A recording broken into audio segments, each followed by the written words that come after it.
But in terms of the Islamic creed, the correct creed, the creed of the Prophet ﷺ, and the creed of the companions, the majority of the people who identify as Muslim, they have this correct creed. So nobody can come and say that only a few, only a minority amongst the people who claim to be Muslim are on the correct creed. Nobody can claim that. The hadith stands as evidence against that. So let's take an example. If we were to ask the people who claim to be Muslim, what are the obligatory prayers? The majority of them would answer the 5 obligatory prayers: Dhuhr, Asr, Maghrib, Isha, and Al-Fajr.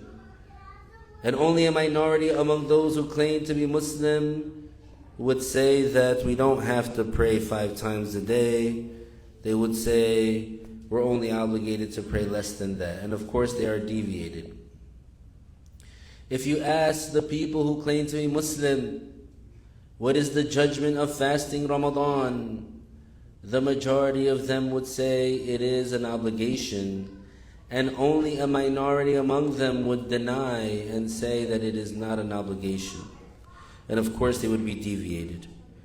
And if you ask those who claim to be Muslim, who is the first righteous caliph, the first rightful caliph, rightfully elected caliph, the majority of those who claim to be Muslim would say Abu Bakr as-Siddiq radiyallahu anhu, and only a minority would say rather it was supposed to be Al-Imam Ali radiyallahu anhu. So that's how we apply that hadith. So alhamdulillah, we're going to continue on with defending the chosen, alayhimus salatu wassalam. And of course the chosen, they are the prophets and the messengers, those men, those perfect, impeccable men whom Allah Ta'ala chose to be the carriers of the message, to receive the revelation. And so we have said that since they have been chosen to deliver the message from God, and since they have been chosen to be sent to the people to teach them morality and ethics and teach them what is right versus what is wrong, and what is good versus what is bad, and what are the obligations and what are the prohibitions, because of this very important mission and duty and obligation, the prophets, they were protected from anything that would tarnish their credibility. They were protected from anything that would repel the people away from them. They were elevated to this high status so that they would be above reproach. So nobody can point the finger at a prophet and say, you did such and such, so I'm not going to follow you, except those whom Allah Ta'ala has misguided them and made their hearts closed off to the guidance. Because of course, even during the time of the prophets, there were those people who criticized them and went against them and rejected them and hated them and fought them and even killed them. The children of Israel are known as the serial killers of the prophets. They killed many prophets and they were not ashamed. So that doesn't negate the truthfulness of their message, because of course there could be a person that rejects the truth without evidence and just because they feel like it out of stubbornness. So of course they are not the metric for judging. So objectively speaking, the prophets, they were created and they were protected from any character flaws that would tarnish their credibility. So they are all protected from blasphemy, from lying, from betrayal, from committing enormous sins and small abject sins. And all the prophets were protected from any physical attributes that would repel people away, like having an ugly image, or having any disfigurement, or having a speech impediment, or having a limp, or having anything on their physical body that would make people repelled. And the prophets also were given the best character, so they were the most generous, they were the most truthful, they were the most humble, they were the most merciful, they were the most compassionate amongst the creations, the most intelligent, the physically strongest among the creations, and amongst the humans. So if you remember last week, we were talking about Prophet Lut, alayhi salam, also known as Prophet Lot in the English language. And Prophet Lut, alayhi salam, he was a prophet that was sent to the people of Sodom and Gomorrah. And the people of Sodom and Gomorrah, these people, they were the first ones to innovate committing sodomy with men lusting after men. So we mentioned the story that Allah Ta'ala sent 3 angels to the city of Sodom and Gomorrah. When they first appeared, or when they first came, Prophet Lut alayhi salam, he did not know that they were angels. And those angels, they were sent in the form of beautiful men, because usually when the angels, they take the shape of men, they have an otherworldly appearance. They have an above average physical image where they look otherworldly and they look extra beautiful. And so of course those perverted men of Sodom and Gomorrah, when they saw those 3 angels thinking that they were beautiful men, they lusted after them and they wanted them. Prophet Lut alayhi salam, he took them into his home because he did not want them to get raped by those men of Sodom and Gomorrah. So before Prophet Lut alayhi salam knew that they were angels, Prophet Lut alayhi salam, he went out and he offered to give his daughters in marriage so that they may satisfy their desires in what is halal, in a permissible way.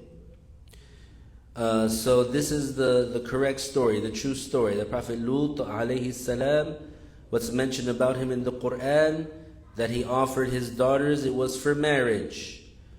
And the lie that we are rejecting and clarifying that it's not true, that some people accuse Prophet Lot of doing, alayhi salam, is that they accuse him of offering his daughters for fornication. So of course no prophet would ever do that, because fornication is the 3rd biggest sin. So no prophet would ever encourage it or assist with it or try to offer their own daughters for that. Na'udhu billah. Whoever says that about a prophet, surely they exit from Islam and they blaspheme. The other thing that we clarified, the lie that we dispelled about Prophet Lot alayhi salam, is what some people claim, that his name Lut is derived from the gerund for sodomy in Arabic, which is liwat. So the bottom line is that the name Lut is not derived from liwat, nor is liwat derived from Lut. And whoever claims that for sure blasphemes, because prophets, they are clear from being attributed with a name that comes from an ugly and vile act. So, and another proof, and one proof that we gave for that, is that the name Lut is not an Arabic name. And so an Arabic word would not be derived from a non-Arabic origin. So many precise linguists of the Arabic language, they rejected what some people said, that the name of a prophet is taken from the word for sodomy in Arabic. So whoever says that Prophet Lut, that his name, alayhi salam, comes from the word for sodomy in Arabic, they blaspheme. And whoever says that the word for sodomy in Arabic comes from the name Lut, they blaspheme. Because it is a vile thing to attribute. It does not befit the status of prophethood. And so one easy way to refute those who claim that is to say that Lut, that this name is not an Arabic name, because Lut was not from the Arabs. So the word liwat, which means sodomy, it is an Arabic word, so it would never be derived from a non-Arabic origin. So today, moving on, we will talk about some of the lies, or we will dispel and refute some of the lies that have been said about Prophet Yousuf alayhi salam. So Prophet Yousuf alayhi salam, he is the son of Prophet Yaqub, Jacob alayhi salam, also known as Israel. And Jacob alayhi salam is the son of Isaac, Ishaq, another prophet. And Ishaq alayhi salam is the son of Ibrahim, alayhimus salatu wassalam. So this sequence of father, son is the only time in which there has been a father-son sequence for 4 generations of prophets. So we have Prophet Abraham, and he had a son Isaac, and Isaac had a son Jacob, and Jacob had a son Yousuf, Joseph, and all 4 of them were prophets. And Prophet Yousuf alayhi salam, he was given half of the beauty. So Prophet Yousuf alayhi salam, he was known for being very beautiful. And Allah Ta'ala praised Prophet Yousuf alayhi salam for his chastity and his detachment from the material worldly luxuries, and his patience and his righteousness and steadfastness. So Allah Ta'ala praised Prophet Yousuf for having these good qualities. So Prophet Yousuf alayhi salam, he is among the most famous of the prophets from the children of Israel. And the story of Prophet Yousuf alayhi salam is mentioned in the chapter in the surah Yousuf in detail. And it contains a clarification of his life and the tribulations that he endured with his brothers, and the tribulation that he endured with the wife of the governor. The governor, his name was, or he was called Al-Aziz, it was his title, and she was his wife. And also it's mentioned about his trial, his tribulation, his calamity of entering the prison, and that while he was in prison he called people to Al-Islam. And then when he exited the prison and he interpreted the dream for the king, and so the king appointed him to be the one who is in charge of the treasury, or of what the king had,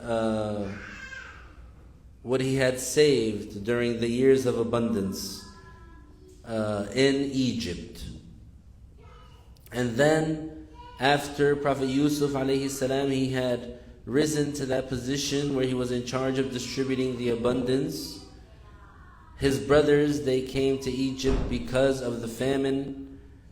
And so, and also it's mentioned about Prophet Yousuf keeping his full blood brother Binyamin with him, and then him reuniting with his father and his brothers, and they entering upon him, and them making sujood to him as a salutation and an honor. And other than that, among the details that were mentioned in that surah. So the story of Prophet Yousuf alayhi salam is very inspirational, because we see the hardships that he experienced. So basically, just a short background, Prophet Yousuf alayhi salam, his father, Prophet Yaqub, also known as Israel, he had 10 sons from one wife, and he had Yousuf and Binyamin from another wife. So there was 10 brothers. They were, grown and strong men, and they were all full blood brothers from one wife. And then Prophet Yaqub, Prophet Jacob, he had 2 sons, Yousuf and Benjamin, from another wife. So they were half brothers to the 10. So what happened is that Prophet Yaqub, Prophet Jacob alayhi salam, he had a special place in his heart for Prophet Yousuf because of how good a Muslim he was and how good of a son he was. And so the other 10 brothers, they were jealous. They had heard somehow about a dream that Yousuf had, that he saw himself and the sun and the moon and 11 stars or 11 planets were making sujood to him. And so Prophet Jacob, he told his son not to mention the dream, but somehow the 10 brothers, they heard about the dream, and so this added to their envy, and they came up with a plot. They wanted to get rid of their half-brother Yousuf so that they can have the attention of their father for themselves. So in their messed up way of thinking, they thought, if we eliminate Yousuf, then our father will favor us and he'll concentrate on us and he'll focus his attention on us. So they devised the plot and a plan to take Yousuf out to a remote area, and they were going to kill him. When they took him out there, they turned on him. They beat him up almost until killing him. Then one of the brothers, they interfered and they said, don't kill him. So they threw him down a well, hoping that he would die from the fall. And Prophet Yousuf alayhi salam, he stayed for 3 days in the well, and he was around 12 years old. Subhanallah. So that's how the story began. And then after that, he was taken out of the well by a caravan passing by, trying to get water from the well. The brothers came and lied and said that this is a runaway slave. They sold him for cheap. Then he was taken to Egypt. He grew up in the house of the governor until he was like 18 years old. The wife of the governor, Zalikha, she fell in love with Yousuf. So she tried to seduce him. So she got decorated. She wore fancy clothes. She beautified herself. And then she closed all the doors and she tried to approach Yousuf. And when this happened, Yousuf, he said, Ma'adallah. He said, I seek refuge with Allah.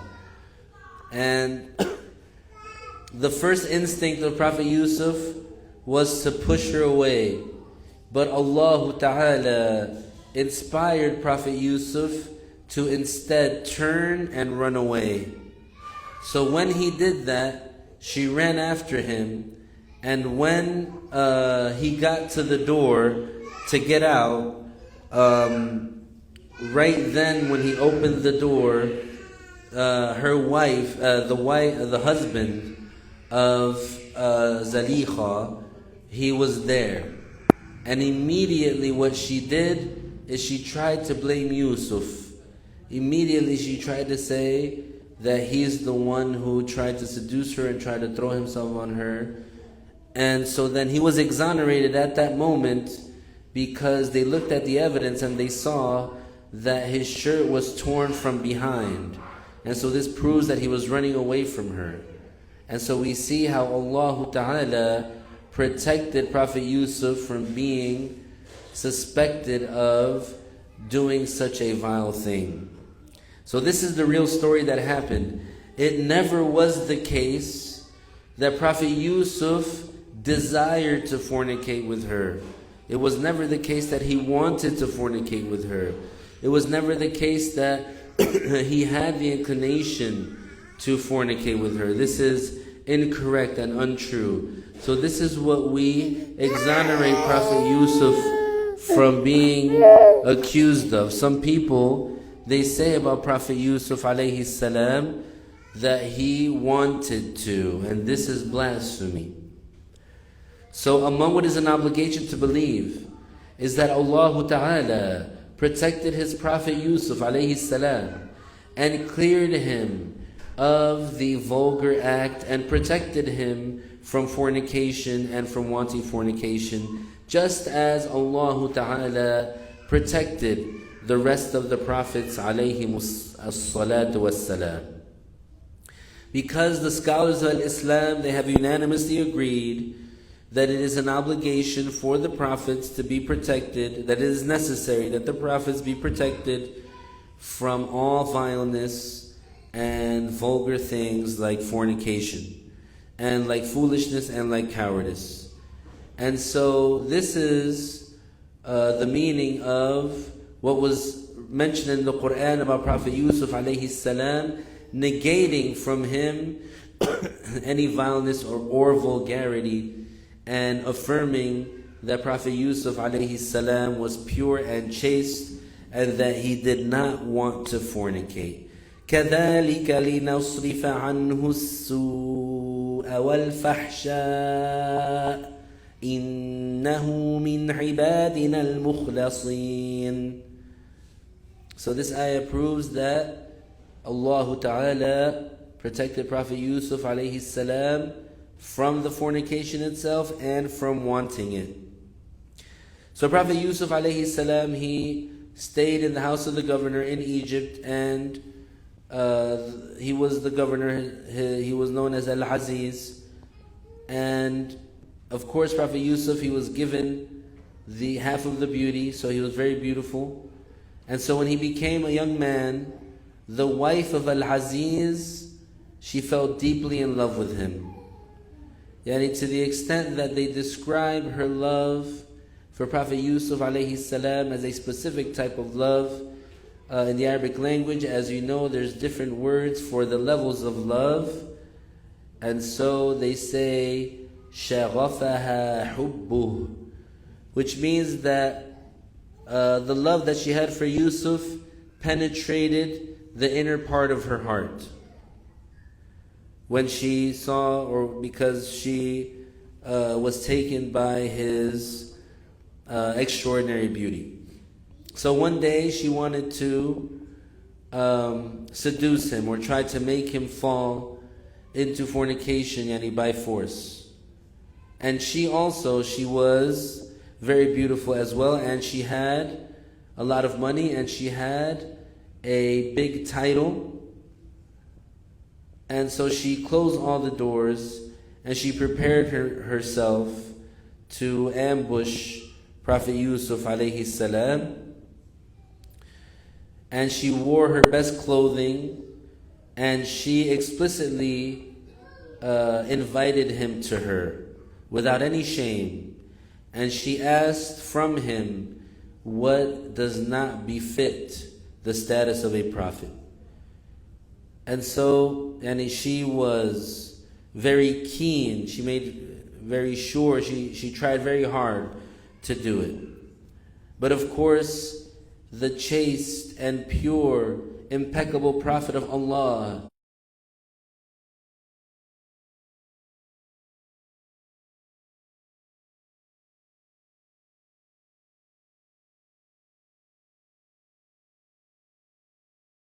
Yousuf alayhi salam, his first reaction was ma'adallah.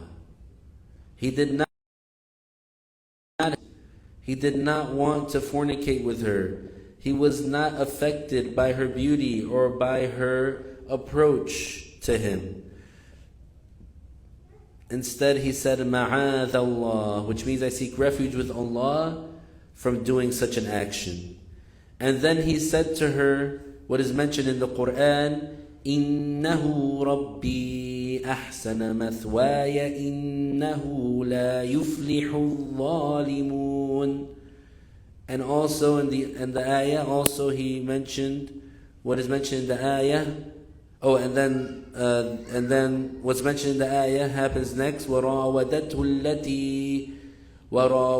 التي هو في بيتها عن نفسه وغلقت الأبواب وقال هيت لك قال معاذ الله. So this second ayah that we mentioned, yani it's ayah 23 of Surah Yousuf. That's when he said معاذ الله, yani I seek refuge with Allah. So in the beginning, when she first came at him, when she first closed all the doors and then she told him basically come and get it, his first words were معاذ الله. And then he said that part about إِنَّهُ رَبِّي أَحْسَنَ مَثْوَايَ إِنَّهُ لَا يُفْلِحُ الظَّالِمُونَ. So, of course, we see clearly that Prophet Yousuf alayhi salam, he refused to cooperate and to fall into what the wife of Al-Aziz was calling him to. And we see that he insisted on turning away from the haram. And so for sure, we clear Prophet Yousuf alayhi salam from even wanting it, from even being inclined towards it. So, of course, Prophet Yousuf, he ran away, and like we said, they were found at the door, and so then that part of the story happened where it was proven that he was running away from her because his shirt was torn from behind.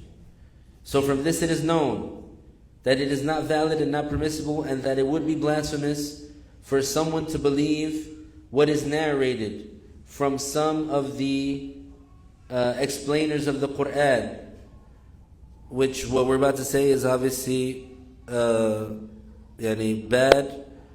and we're warning against the statement of some people who claim to interpret the Quran. Na'udhu billah.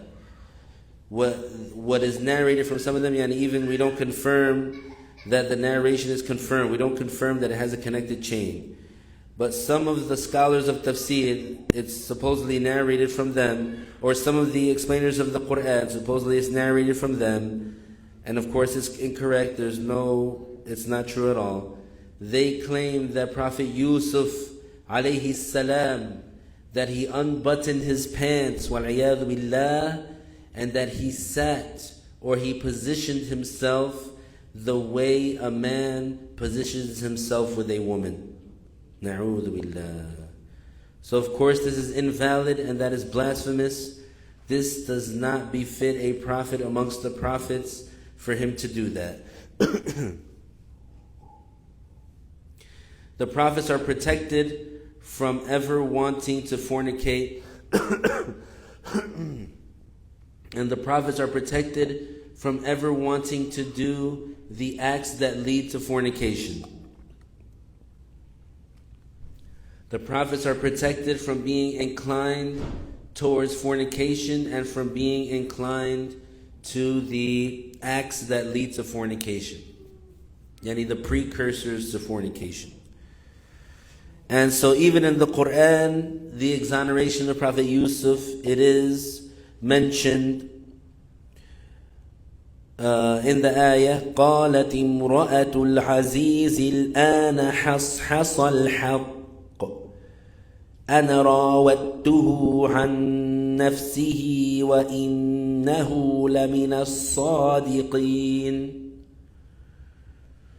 The Hafiz Ibn al-Jawzi, Abu al-Faraj, Abdul Rahman, not to be confused with the deviant Ibn Qayyim al-Jawziyah. This great scholar Ibn al-Jawzi, the Hafiz, the great Hanbali Imam, he said, it is not valid what is narrated from some explainers of the Quran that Prophet Yousuf alayhi salam unbuttoned his pants and he positioned himself the way a man positions himself with a woman.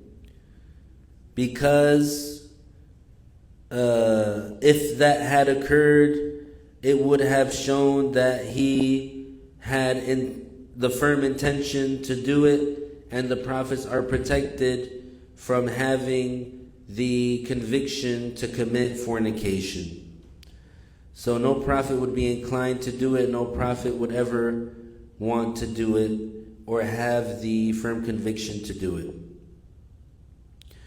And Al-Fakhr al-Razi, he said in his tafsir, indeed Yousuf alayhi salam is innocent from that invalid act and from wanting it and from that forbidden desire.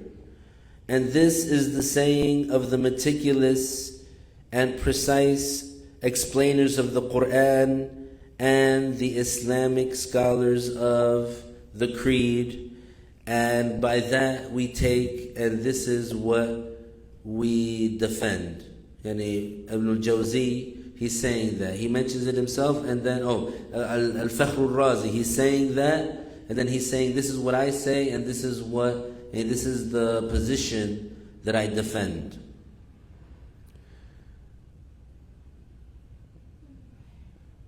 So the scholars, they have agreed about this. So no consideration should be taken, no consideration should be given to what is found in some books of tafsir.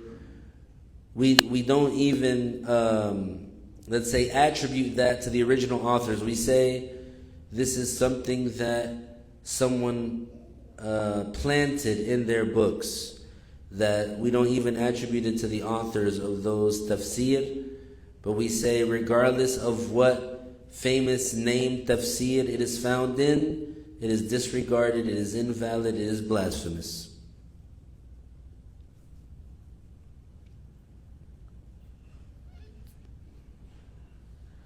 And also another thing that proves it, and that proves that Prophet Yousuf, he never wanted to do it, is that he himself, Prophet Yousuf alayhi salam, he himself clears himself from that. And he explicitly mentions, and he refutes her and negates her. Because remember what we said when they were caught at the door, when he was about to open the door, the governor opened the door, yani her husband, and then immediately she accused him of trying to seduce her. And so Prophet Yousuf alayhi salam, immediately he denied it and he rejected her saying. And also that is mentioned in the Quran, yani what Prophet Yousuf said. قَالَ هِيَ رَاوَدَتْنِي عَنْ نَفْسِي, meaning Prophet Yousuf, he said, she's the one who tried to come on to me. And so this is also a proof for his innocence. And we also said that his shirt being torn from behind is a proof for his innocence. And so by all of this, the innocence of Yousuf alayhi salam has become as clear as the sun in the middle of the day. He would never want to fornicate, and he would never be inclined to fornicate. There are also other ways to refute it, which this is another interesting way, very nice way.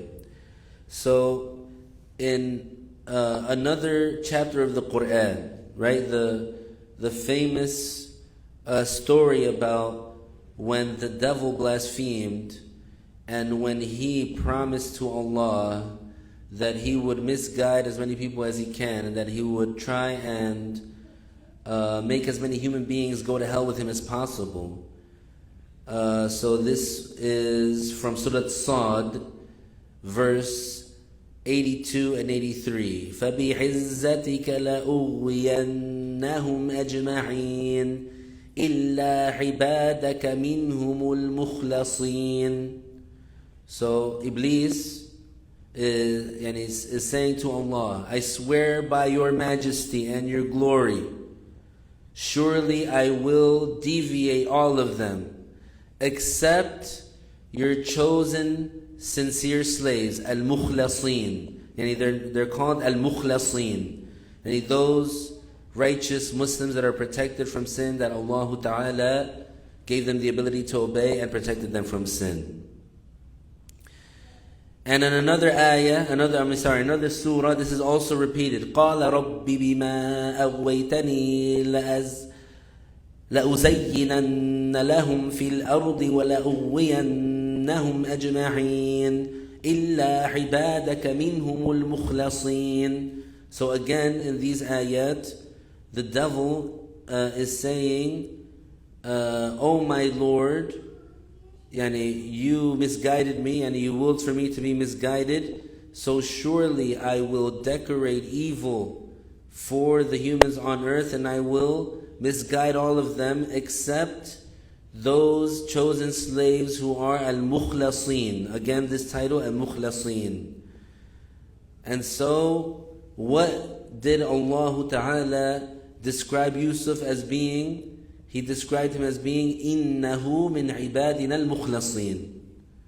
So in Surah Yousuf, Allah Ta'ala revealed that He كَذَلِكَ لِنَصْرِفَ عَنْهُ السُّوءَ وَالْفَحْشَاءَ, that Allah Ta'ala made evil and the vulgar acts be away from Yousuf.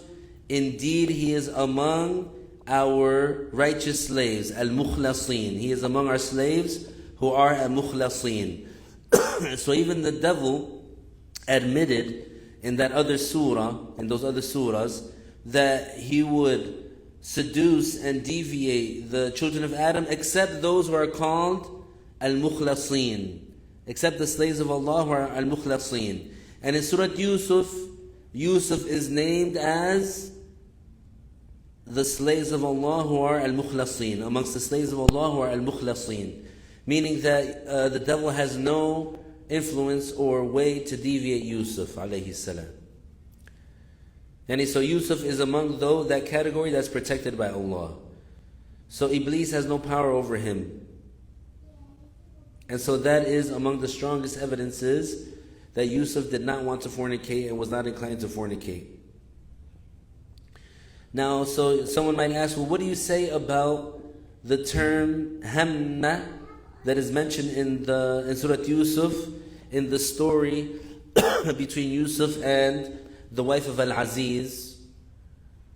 So some people, they think that hamma, لَقَدْ هَمَّتْ بِهِ وَهَمَّ بِهَا, they think وَهَمَّ بِهَا means that Yousuf wanted to fornicate with her. But that's not the meaning. The meaning is that Yousuf, his first reaction, or the first thing that he wanted to react with was to push her away. But instead, Allah Ta'ala inspired him to turn and run. And so we saw the wisdom behind that, because then when she tried to pull him from behind, when they got to the door, she tried to claim that he was trying to seduce her. And so someone, or Allah Ta'ala, He made a little baby that was in the house speak. And the baby said, check his shirt. If it's pulled from behind, then she's lying. And so that's how his innocence was known at that moment. So the term وَهَمَّ بِهَا, it means that his first initial thought was to push her away instead of running away. But then he was inspired to run away. And another tafsir for وَهَمَّ بِهَا is, had it not been for the fact that Allah would bestow prophethood on Yousuf, and therefore he would be protected from these vulgar and bad things, he would have been inclined. And so that's proven by the part of the ayah, لَوْلَا أَرَّأَ بُرْهَانَ رَبِّهِ. So, which means, had it not been that Yousuf was protected by Allah because he would eventually receive prophethood, had it not been for that special protection that is for the prophets, then Yousuf would have done it. But because he was protected by Allah, because he was going to be receiving prophethood, he was not inclined to fornicate with her. So he wasn't a prophet at that time? No, he wasn't a prophet at that time.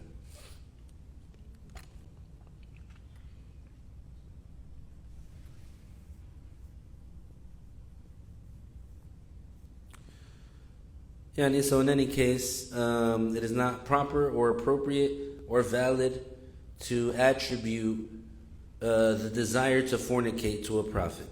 This is not befitting for the status of prophethood. So whatever is found in some books of tafsir that claim that he wanted to, that's blasphemous.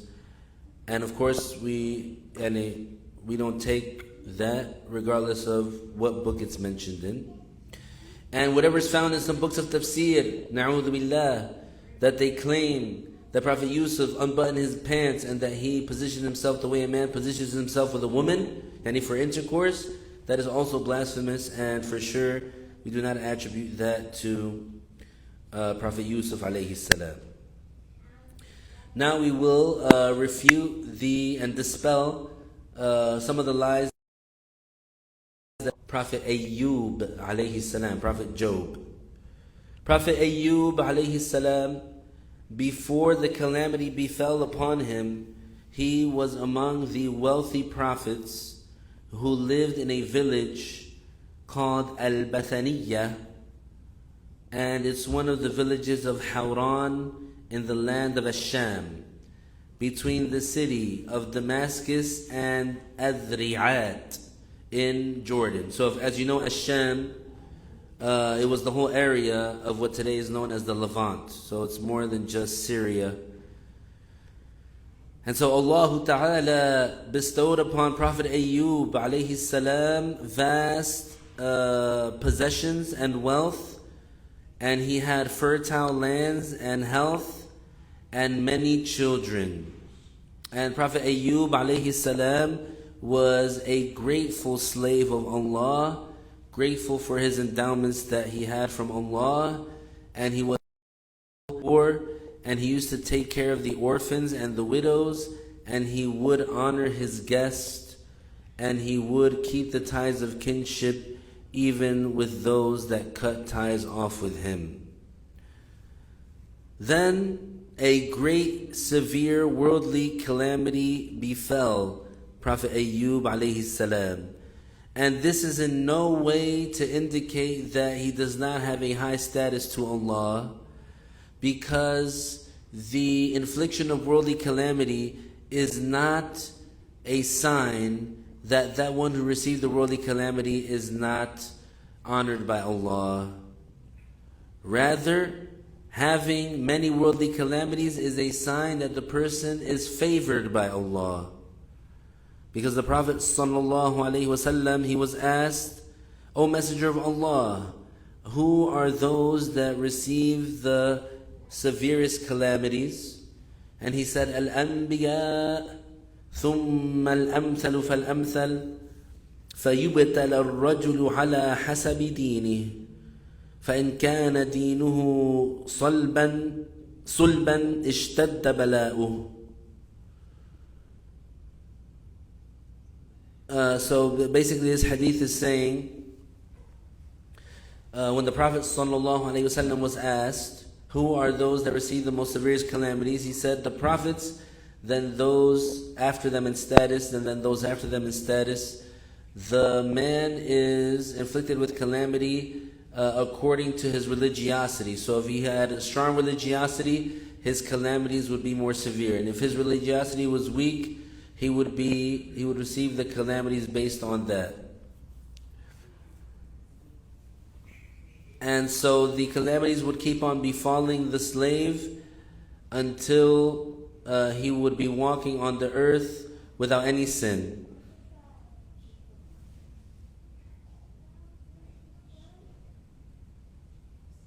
And so the people, when they would remember the calamities of Prophet Ayyoub alayhi salam and his patience upon them throughout the years, although he is an honored creation of Allah and he is the best of his time, the people, they would accustom themselves to be patient upon the calamities, just as Prophet Ayyoub alayhi salam did, yani following his example.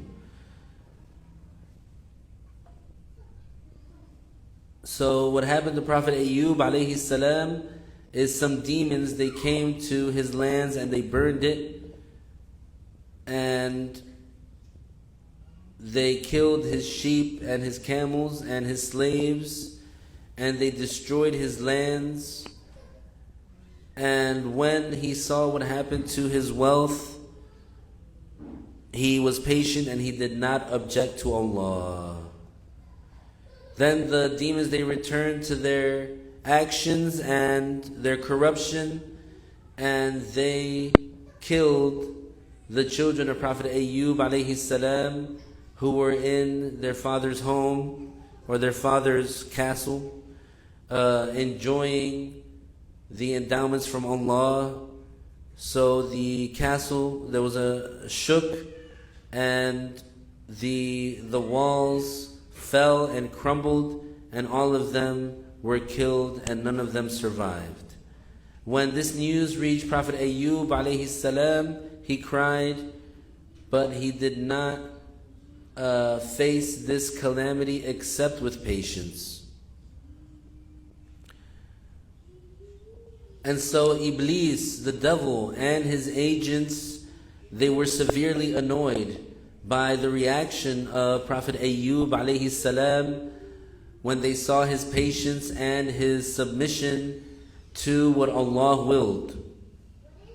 And so then Prophet Ayyoub alayhi salam, he was inflicted with many severe illnesses. However, worms never came out of his body, just as some ignorant people mentioned. Rather, his sickness was severe and the calamity of it was severe, to the extent that people far and wide, they abandoned him, and no one stayed with him except a few. And his wife, she remained with him and served him, and she did good to him, remembering the goodness and the virtue and the endowment that she had lived during the times of ease. So be warned, a severe warning against what has become widespread amongst the ignorant people, where they lie about Prophet Ayyoub alayhi salam, and they claim that worms came out of his body. And they think that by them saying that they're praising Prophet Ayyoub alayhi salam, and that saying of theirs is ridiculous. It has no origin and it goes against the religion. The repelling sicknesses, they negate the office of prophethood. So what's a repelling sickness? Like maggots coming out of the body, na'udhu billah. You wouldn't want to be around someone that has worms coming out of their body. So the prophets, they are protected from that, and they would never be inflicted with that. This would make the people run away from them, and this is negating the office of prophethood.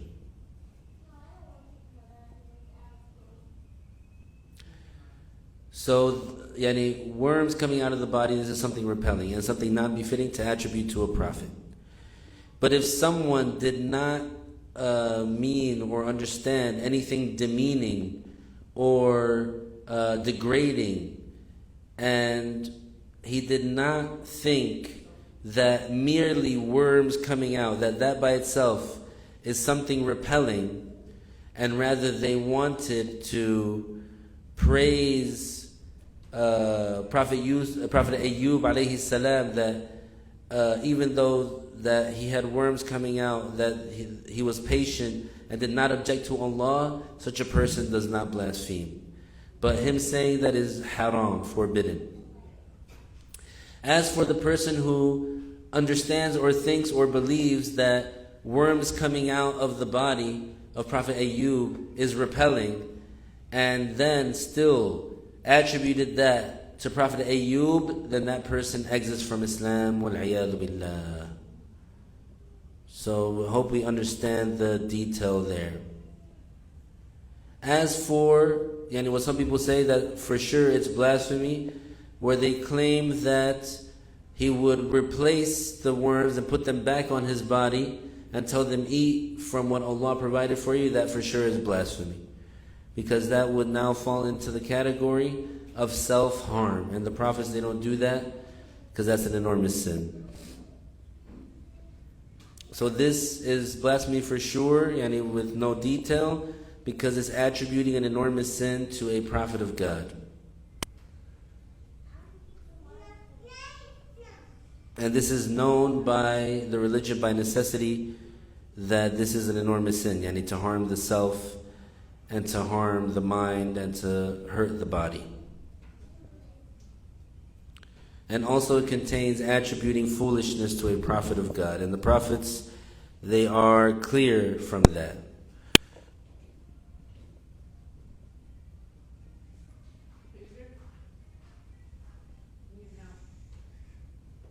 And Allah Ta'ala knows best. Next week, inshallah, we'll mention the conclusion to the story of Prophet Ayyoub. Of course, as you know, in the end, he got back his wealth even more and his children even more, but there's some details that were mentioned of how did that occur and what are the different sayings about that and what led to that. So we'll mention that inshallah next week.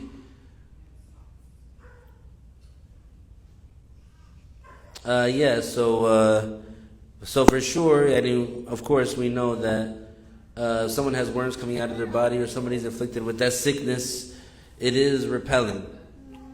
But if someone, they didn't see it as repelling, they didn't see or they didn't think or believe or understand that just worms coming out of the body by itself is repelling, and they didn't say that about Prophet Ayyoub in a degrading manner, they thought that they were praising Prophet Ayyoub for his patience and not objecting to Allah, even though, let's say, they were saying that worms were coming out of his body. So it's as if they're saying words were coming out of his body and he didn't object. And they didn't, let's say, consider that worms coming out of the body is repelling.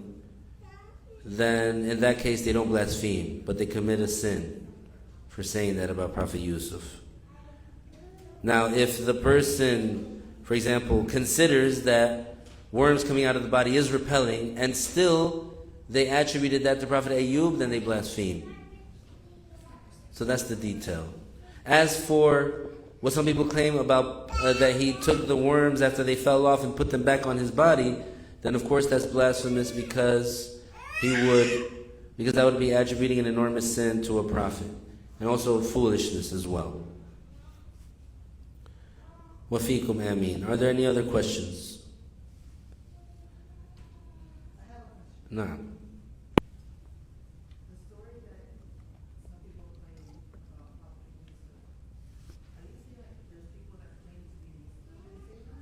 Yeah. Some they mention it in some supposed books of tafsir. But that is from among the what they call the Israeli stories. That the children of Israel, they made up these stories about prophets, to slander them. Most of these that were refuting and that were saying that they're lies about them and defending the prophets, they come from the Israeli stories. Yeah, and it's things that some people narrate from the children of Israel. Yeah.